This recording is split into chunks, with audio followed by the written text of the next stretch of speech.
मालपुरा कस्बे में दिनेश नाम का एक मुफलिस नौजवान रहता था। वो लकड़ी का कारीगर था और उसी में मस्त रहता था। उसी कस्बे में एक निहायत दौलतमंद जमींदार भी रहता था। उसका भी दिनेश की उम्र का एक फर्जंद था। उसका नाम तरुण था। तरुण के अपने वालिद के पैसों का बहुत गुरूर था और वो अक्सर हवाई जहाज में बैठकर नई नई जगहों की सैर करने का शौकीन था। वो जब किसी नई जगह की सैर करके कस्बे में लौटता था तो कस्बे वालों के आगे शेखी भगाने लगता था। एक रोज तरुण अपनी कार रोककर कस्बे वालों से बात करता है। आधा वर्ष है छोटे जमींदार, कहाँ घूम कर आए हैं? जहाँ दौलतमंद लोगों को घूमना चाहिए। हवाई जहाज में बैठकर बादलों की सैर करके आया हूँ। कभी देखा है तुमने हवाई जहाज? हाँ, जमीन पर खड़े होकर आसमान में उड़ते हुए कई बार देखा है। हम तो हवाई जहाज जमीन से आसमान में उड़ते हुए ही देख सकते हैं। तो मुफलिस बैलगाड़ी छाप और कर भी कह सकते हो। तरुण मुफलिस कस्बे वालों पर ये तंज कसकर निकल जाता है, लेकिन मुफलिस गांव वालों को उस मगरूर तरुण पर गुस्सा आता है। मगरूर जमींदार का बेटा हमेशा मुफलिसों को नीचा दिखाने में लगा रहता है, मानो उस उड़ने वाले जहाज में बैठने वाला दुनिया का यही अकेला शख्स हो। मगरूर हाथी है कमबख्त, तभी तो इतनी लंबी नाक है। लेकिन हम भी चींटी हैं, चींटी। इसकी लंबी नाक में घुस जाएं तो उसकी नाक में दम कर देंगे, निकम्मा कहीं का। एक रोज दिनेश का फर्जंद राका उससे लकड़ी का छोटा हवाई जहाज बनाने के लिए जिद कर रहा होता है। अब्बा अब्बा, हमारे लिए लकड़ी का हवाई जहाज बना दो, हमें हवाई जहाज से खेलना है। नहीं नहीं, हवाई जहाज से खेलकर क्या करोगे? मैं तुम्हारे लिए बैलगाड़ी बना देता हूँ। दिनेश की ये बात सुनकर उसकी बीवी आशा को गुस्सा आ जाता है और वो दिनेश को खरी खोटी सुनाने लगती है। आप भी कमाल करते हैं जी, बच्चा हवाई जहाज बनाने को कह रहा है और आप बैलगाड़ी बनाने पर अड़े हुए हैं, ऐसा क्यों? कहीं बच्चा हवाई जहाज से गिरकर जख्मी ना हो जाए, इसीलिए नहीं बना रहा हूँ। ये कहो ना कि जमींदार के बेटे से खौफ खाते हो। कहीं उसने तुम्हारे बेटे को हवाई जहाज से खेलते देख लिया तो वो तुमसे नाराज हो जाएगा। ये सुनकर दिनेश में थोड़ा जोश पैदा होता है और वो जमींदार के बेटे के खिलाफ बोलने की हिम्मत जुटा लेता है। क्या मैं उससे खौफ खाता हूँ? वो नाराज होकर मेरा क्या बिगाड़ लेगा? दिनेश ये कह रहा था कि तभी वहाँ बसंती आ जाती है। आशा, बहन पेट में अफारी की परेशानी है, कहो तो इलाज कर लूं। कर लो बसंती बहन।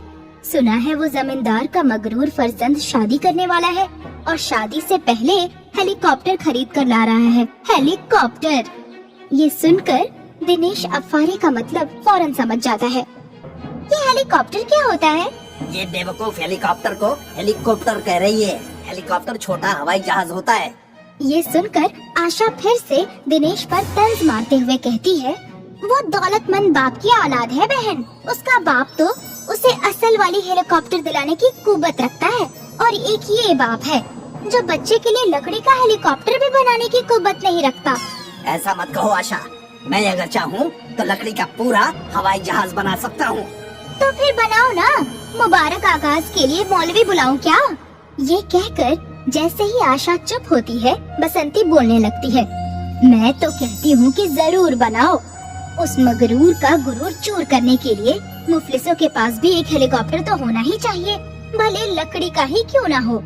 फिर जमींदार का फर्जंद कस्बे में असली हेलीकॉप्टर ले आता है और जमींदार गाँव वालों को अपने घर बुलाकर समझाता है। तुम सब आज से सड़क पर बाजार लगाना बंद कर दो, क्योंकि मुझे सड़क खाली चाहिए। मेरा बेटा हेलीकॉप्टर खरीद कर लाया है और उसे उड़ाने के लिए सड़क तो चाहिए ना। हेलीकॉप्टर ही लाया ना, कोई हवाई जहाज तो नहीं लाया जिसे उड़ाने के लिए सड़क चाहिए। तो खामोश हो जा मुफलिस, तेरे हेलीकॉप्टर खरीदने की औकात नहीं और बात करता है हवाई जहाज की। जमींदार के मगरूर फर्जंद का ये बोल सुनकर दिनेश कहता है, अगर तुझे इतना गुरूर है तो मैं लकड़ी का हवाई जहाज बनाकर तेरे इसी हेलीकॉप्टर के बगल में उड़ाकर दिखा दूंगा, फिर तो तू मान जाएगा ना।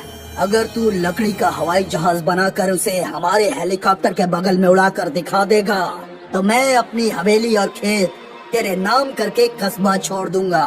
और अगर मैं ये नहीं कर सका तो मैं अपना सब कुछ तुम लोगों के हवाले कर कस्बा छोड़ दूंगा, ठीक है? दिनेश की ये बात तरुण को नागवार गुजरी और वो बोला, तुम्हें अकेले नहीं बल्कि सारे गरीबों को कस्बा छोड़कर जाना होगा। शर्त मंजूर है तो बोलो। क्यों भाई गाँव वालों, मंजूर है तुम्हें?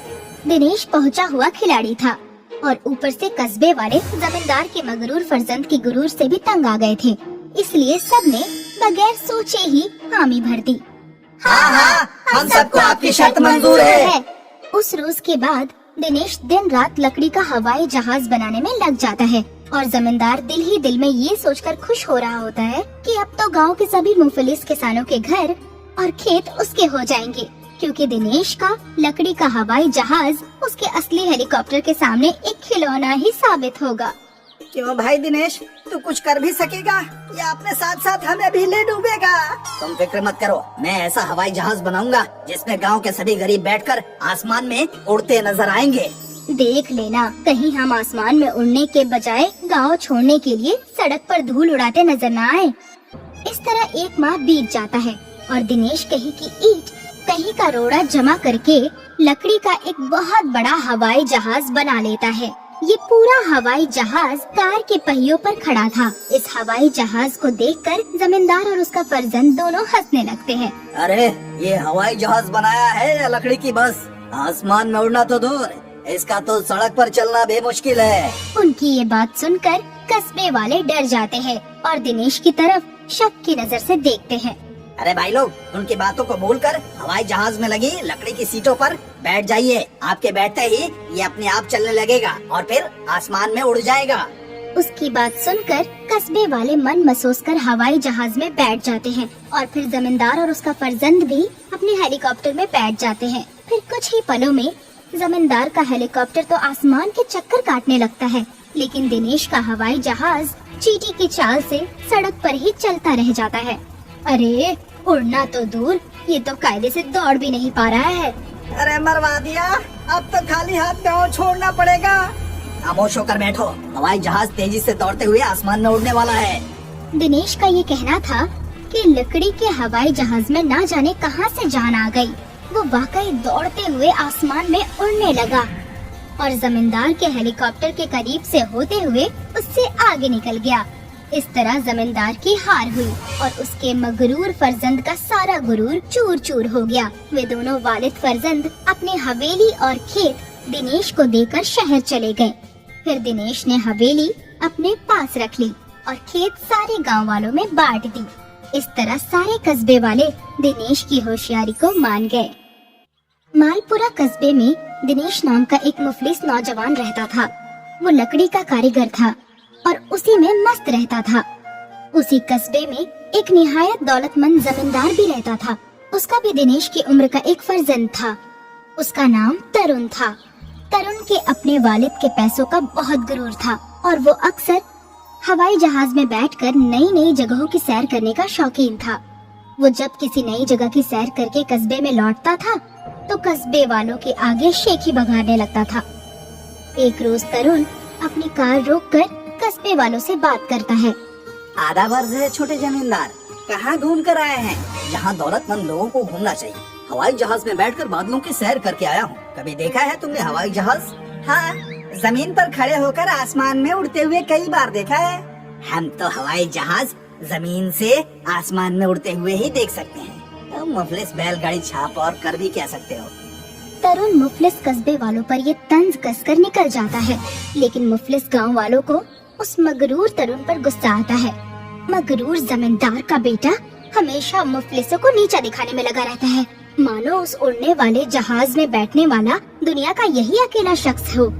मगरूर हाथी है कमबख्त, तभी तो इतनी लंबी नाक है। लेकिन हम भी चींटी है चींटी, इसकी लंबी नाक में घुस जाए तो उसकी नाक में दम कर देंगे, निकम्मा कहीं का। एक रोज दिनेश का फर्जंद राका उससे लकड़ी का छोटा हवाई जहाज बनाने के लिए जिद कर रहा होता है। अब्बा अब्बा, हमारे लिए लकड़ी का हवाई जहाज बना दो, हमें हवाई जहाज से खेलना है। नहीं नहीं, हवाई जहाज से खेलकर क्या करोगे? मैं तुम्हारे लिए बैलगाड़ी बना देता हूँ। दिनेश की ये बात सुनकर उसकी बीवी आशा को गुस्सा आ जाता है और वो दिनेश को खरी खोटी सुनाने लगती है। आप भी कमाल करते हैं जी, बच्चा हवाई जहाज बनाने को कह रहा है और आप बैलगाड़ी बनाने पर अड़े हुए हैं, ऐसा क्यों? कहीं बच्चा हवाई जहाज से गिरकर जख्मी ना हो जाए, इसीलिए नहीं बना रहा हूँ। ये कहो ना कि जमींदार के बेटे से खौफ खाते हो। कहीं उसने तुम्हारे बेटे को हवाई जहाज से खेलते देख लिया तो वो तुमसे नाराज हो जाएगा। ये सुनकर दिनेश में थोड़ा जोश पैदा होता है और वो जमींदार के बेटे के खिलाफ बोलने की हिम्मत जुटा लेता है। क्या मैं उससे खौफ खाता हूँ? वो नाराज होकर मेरा क्या बिगाड़ लेगा? दिनेश ये कह रहा था कि तभी वहाँ बसंती आ जाती है। आशा बहन, पेट में अफारे की परेशानी है, कहो तो इलाज कर लूं। कर लो बसंती बहन। सुना है वो जमींदार का मगरूर फर्जंद शादी करने वाला है और शादी से पहले हेलीकॉप्टर खरीद कर ला रहा है। हेलीकॉप्टर! ये सुनकर दिनेश अफारे का मतलब फौरन समझ जाता है। ये हेलीकॉप्टर क्या होता है? ये बेवकूफ हेलीकॉप्टर को हेलीकॉप्टर कह रही है। हेलीकॉप्टर छोटा हवाई जहाज होता है। ये सुनकर आशा फिर से दिनेश पर तंज मारते हुए कहती है, वो दौलतमंद बाप की औलाद है बहन। उसका बाप तो उसे असल वाली हेलीकॉप्टर दिलाने की कुव्वत रखता है और एक ये बाप है जो बच्चे के लिए लकड़ी का हेलीकॉप्टर भी बनाने की कुव्वत नहीं रखता। ऐसा मत कहो आशा, मैं अगर चाहूँ तो लकड़ी का पूरा हवाई जहाज बना सकता हूँ। तो फिर बनाओ ना। मुबारक आगाज के लिए मौलवी बुलाऊं क्या? ये कहकर जैसे ही आशा चुप होती है, बसंती बोलने लगती है, मैं तो कहती हूँ कि जरूर बनाओ। उस मगरूर का गुरूर चूर करने के लिए मुफलिसों के पास भी एक हेलीकॉप्टर तो होना ही चाहिए, भले लकड़ी का ही क्यों ना हो। फिर जमींदार का फर्जंद कस्बे में असली हेलीकॉप्टर ले आता है और जमींदार गांव वालों को अपने घर बुलाकर समझाता है, तुम सब आज से सड़क पर बाजार लगाना बंद कर दो, क्योंकि मुझे सड़क खाली चाहिए। मेरा बेटा हेलीकॉप्टर खरीद कर लाया है और उसे उड़ाने के लिए सड़क तो चाहिए ना। हेलीकॉप्टर ही लाया ना, कोई हवाई जहाज तो नहीं लाया जिसे उड़ाने के लिए सड़क चाहिए। तो खामोश हो जा मुफलिस, तेरी हेलीकॉप्टर खरीदने की औकात नहीं और बात करता है हवाई जहाज की। जमींदार के मगरूर फर्जंद का ये बोल सुनकर दिनेश कहता है, अगर तुझे इतना गुरूर है तो मैं लकड़ी का हवाई जहाज बनाकर तेरे इसी हेलीकॉप्टर के बगल में उड़ाकर दिखा दूंगा, फिर तो तू मान जाएगा ना। अगर तू लकड़ी का हवाई जहाज बनाकर उसे हमारे हेलीकॉप्टर के बगल में उड़ाकर दिखा देगा तो मैं अपनी हवेली और खेत तेरे नाम करके कस्बा छोड़ दूंगा। और अगर मैं ये नहीं कर सका तो मैं अपना सब कुछ तुम लोगों के हवाले कर कस्बा छोड़ दूंगा, ठीक है? दिनेश की ये बात तरुण को नागवार गुजरी और वो बोला, तुम्हें अकेले नहीं बल्कि सारे गरीबों को कस्बा छोड़कर जाना होगा। शर्त मंजूर है तो बोलो। क्यों भाई गाँव वालों, मंजूर है तुम्हें? दिनेश पहुंचा हुआ खिलाड़ी था और ऊपर से कस्बे वाले जमींदार के मगरूर फर्जंद के गुरूर से भी तंग आ गए थे, इसलिए सबने बगैर सोचे ही हामी भर दी। हाँ, हम सबको आपकी शर्त मंजूर है।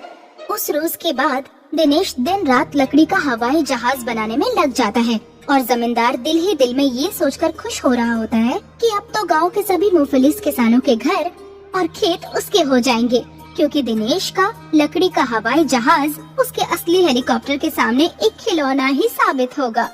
क्यों भाई दिनेश, तू कुछ कर भी सकेगा या अपने साथ साथ हमें भी ले डूबेगा? तुम फिक्र मत करो, मैं ऐसा हवाई जहाज बनाऊंगा जिसमें गांव के सभी गरीब बैठकर आसमान में उड़ते नजर आएंगे। देख लेना, कहीं हम आसमान में उड़ने के बजाय गांव छोड़ने के लिए सड़क पर धूल उड़ाते नजर न आए। इस तरह एक माह बीत जाता है और दिनेश कहीं की ईंट कहीं का रोड़ा जमा करके लकड़ी का एक बहुत बड़ा हवाई जहाज बना लेता है। ये पूरा हवाई जहाज कार के पहियों पर खड़ा था। इस हवाई जहाज को देखकर जमींदार और उसका फर्जंद दोनों हंसने लगते हैं। अरे ये हवाई जहाज बनाया है या लकड़ी की बस? आसमान में उड़ना तो दूर, इसका तो सड़क पर चलना भी मुश्किल है। उनकी ये बात सुनकर कस्बे वाले डर जाते हैं और दिनेश की तरफ शक की नजर से देखते हैं। अरे भाई लोग, उनकी बातों को भूलकर हवाई जहाज में लगी लकड़ी की सीटों पर बैठ जाइए। आपके बैठते ही ये अपने आप चलने लगेगा और फिर आसमान में उड़ जाएगा।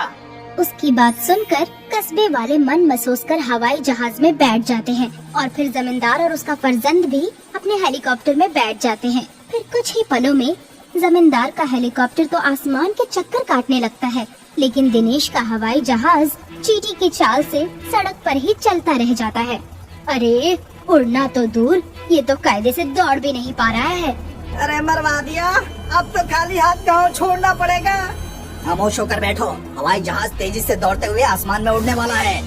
दिनेश का ये कहना था कि लकड़ी के हवाई जहाज में ना जाने कहां से जान आ गई।